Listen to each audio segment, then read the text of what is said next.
കണ്ടല്ലോ, വാഹനവും കണ്ടല്ലോ. നമ്മൾ പത്രങ്ങളിൽ വായിച്ചു കേട്ടിരിക്കുന്ന എങ്ങനെയെല്ലാം സുരക്ഷ ഉറപ്പുവരുത്താമെന്ന് കുറച്ച് ദിവസങ്ങളായിട്ട് എല്ലാ ന്യൂസ് പേപ്പറുകളിലും ദൃശ്യമാധ്യമങ്ങളിലും ഒക്കെ നമ്മൾ കാണുന്നുണ്ട്. അത് നമ്മൾ കേട്ട് പരിചയമുള്ളൂ. എങ്ങനെയാണ് ഇതെല്ലാം സാധ്യമാക്കുക എന്ന്. മൂന്നാമത്തെ അക്ഷരം എസ് ആണ്. PASS. ആദ്യത്തെ സമയം എന്താണ്? യൂസ് ചെയ്യാം. ആ നമ്മൾ ഈ പറഞ്ഞ സാധനം എന്ത് ചെയ്യാം? ഈ സാധനം ഇല്ല. രണ്ടാമത് നമ്മൾ എന്ത് നോക്കി? പൾസ് നോക്കി. പൾസ് ഉണ്ടെങ്കിൽ നമ്മൾ നേരെ ഹോസ്പിറ്റലിലേക്ക് കൊണ്ടുപോവാ, ഇല്ലെങ്കിൽ അടുത്ത നടപടിയിലേക്ക് കടക്കുക.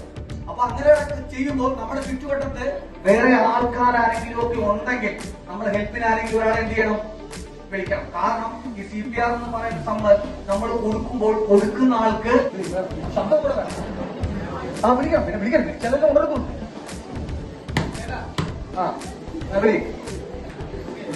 ഓക്കെ നിങ്ങൾ നമുക്ക് കൊടുക്കുന്നത് പല പ്രയോജനമോ? പറ ഉണ്ടോ? എന്തുകൊണ്ടാണ് റെഗുലേറ്റർ ഓരോ പർപ്പസ് കഴിയുമ്പോൾ ഓഫാക്കണം നമ്മളെ പറയുന്നത്? എന്തുകൊണ്ടാണ്? ഗ്യാസ് ലീക്കാവും, എങ്ങനെ ലീക്കാവും?